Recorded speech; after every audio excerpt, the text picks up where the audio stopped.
বান্দা তার সাধ্যের সবটুকু চেষ্টার পরে নতজানু হয়ে যখন বলবে হাসবুনাল্লাহ, আল্লাহ তুমি আমার জন্য যথেষ্ট, নি'মাল ওয়াকিল, তুমি আমার শ্রেষ্ঠ অভিভাবক, তখন তার কি দরকার না দরকার এটা ডিল করে স্বয়ং আল্লাহ। আমার মায়েরা, আমার বোনেরা, আপনারা এই দোয়াগুলো পড়বেন, আপনার স্বামীকে শেখাবেন, সন্তানকে শেখাবেন, আপনার পুরো পরিবারটাকে জান্নাতের টুকরো বানিয়ে দিবে কে?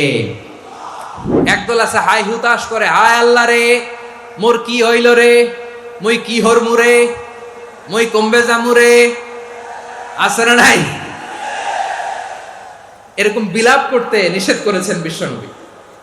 কি করব, কই যাব, কি হবে, হায় হায়, এরকম হাহুতাশ আছে না নাই? বিশ্বাসীরা হাহুতাশ করে না, তারা ইন্না লিল্লাহ পড়ে। কি পড়ে মনে থাকবে? আমরা পড়ব ইন্না লিল্লাহি ওয়া ইন্না ইলাইহি রাজিউন। নিশ্চয়ই আমরা আল্লাহর জন্য, আমরা আল্লাহর দিকেই ফিরে যাব। এরপর পড়ব আল্লাহুম্মা আজুরনি ফি মুসিবাতি ওয়া আখলুফ লি খায়রাম মিনহা। আল্লাহ, আমি যে বিপদে ধৈর্য ধারণ করলাম এটার সওয়াব দিও, আর যা হারালাম তার চেয়ে ভালো কিছু দিয়ে বদল করে দিও। সুবহানাল্লাহ পড়েন। বিশ্বনবীর হাদিস শুনলেন উম্মে সালামা রাদিয়াল্লাহু তাআলা আনহা। ওনার স্বামী হলো আবু সালামা। মজার ঘটনা খেয়াল করে শুনেন আমার প্রিয় কলিজার টুকরা ভাইয়েরা।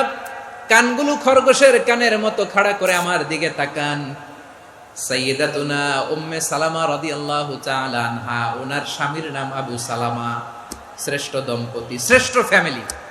প্রথমে হিজরত করেছিলেন হাবাসায়, পরে হিজরত করেছেন মদিনায়। উহুদ যুদ্ধের পরে ওনার স্বামী আবু সালামা ইন্তেকাল করলো, শহীদ হলো। সুবহানাল্লাহ পড়েন। যখন আবু সালামা ইন্তেকাল করলো, উম্মে সালামা রাদিয়াল্লাহু তাআলা আনহা কেঁদে কেঁদে হয়রান। আর নবীর শিখানো বাণী অনুযায়ী তিনি বারবার পড়ছিলেন ইন্না লিল্লাহ। কি পড়ছিলেন? মুই কই জামু, কি হরমু, এগুলো বলে নাই। কি বলছে? ইন্না লিল্লাহ। যেহেতু বিশ্বনবী বলেছেন কেউ যদি বিপদের প্রথম ধাক্কায় পড়ে ইন্না লিল্লাহি ওয়া ইন্না ইলাইহি রাজিউন, আল্লাহুম্মা আজুরনি ফি মুসিবাতি ওয়া আখলুফ লি খায়রাম মিনহা, তাহলে এই বিপদে যে সে যা হারালো তার চেয়ে শ্রেষ্ঠ কিছু দিয়ে আল্লাহ তার বদল দিয়ে দিবে। এই হাদিস শুনে উম্মে সালামা রাদিয়াল্লাহু তাআলা আনহা ওনার প্রাণ প্রিয় স্বামী আবু সালামার ইন্তেকালের পরে চোখের পানি ছাড়ে আর পড়ে ইন্না লিল্লাহি ওয়া ইন্না ইলাইহি রাজিউন, আল্লাহুম্মা আজুরনি ফি মুসিবাতি ওয়া আখলুফ লি খায়রাম মিনহা। বারবার এই দোয়া পড়ে চোখের পানি ছাড়ে, এই দোয়া পড়ে চোখের পানি ছাড়ে, আর মনে মনে বলে আবু সালামার মতো ভালো মানুষ মদিনাতে নাই, আবু সালামার চেয়েও ভালো মানুষ মদিনাতে নাই, তার চেয়ে ভালো মানুষ কি করে আল্লাহ তাআলা আমারে দিবে, তার চেয়ে ভালো মানুষ তো আমি মদিনাতে দেখি না। চোখের পানি দিয়ে বুক ভাসায় আর নবীর হাদিসের উপর আমল করে পড়ে ইন্না লিল্লাহি ওয়া ইন্না ইলাইহি রাজিউন, ইন্না লিল্লাহি ওয়া ইন্না ইলাইহি রাজিউন। পড়তে পড়তে চোখের পানি ছাড়ে আর চিন্তা করে বিশ্বনবী বললেন এই দোয়া পড়লে যেটা হারালাম তার চেয়ে ভালো কিছু দিয়ে আল্লাহ পুরস্কার দেয়। আবু সালামার চেয়ে ভালো মানুষ মদিনার মধ্যে আর কে হতে পারে?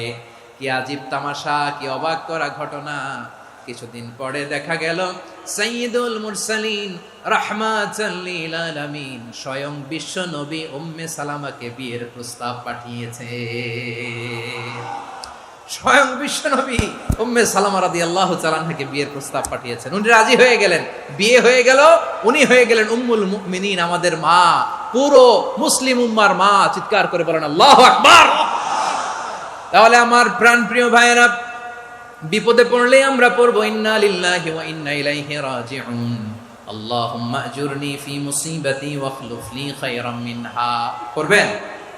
পড়বেন না? যারা যারা বিপদ আসলে এই দোয়াটা পড়বেন এখন থেকে আওয়াজ করে ইনশাআল্লাহ বলেন। যা হারাইছেন তার চেয়ে শ্রেষ্ঠ জিনিস দিয়ে বদলা দিবে কে? বিশ্বাস হয়? একটু সন্দেহ লাগে মনে হয়, একটু সন্দেহ আছে? যাদের বিশ্বাস হবে তাদের কি আল্লাহ উত্তম বদলা দিবে, ঠিক কিনা বলেন? তাহলে বিপদে পড়লেই প্রথমে আমরা এটা পড়ব। দোয়াগুলো যদি এখন মুখস্থ না হয়, এই যে রেকর্ডিং হচ্ছে, পেয়ে যাবেন, কালকেই পেয়ে যাবেন। শুনে শুনে মুখস্থ করবেন। আমার মায়েরা, আমার বোনেরা, আপনাদের জন্য 3টি মাঠের অ্যারেঞ্জমেন্ট করা হয়েছে, আমি জানি। আপনারাও এই দোয়াগুলো পড়বেন, আপনার স্বামীকে শেখাবেন, সন্তানকে শেখাবেন, আপনার পুরো পরিবার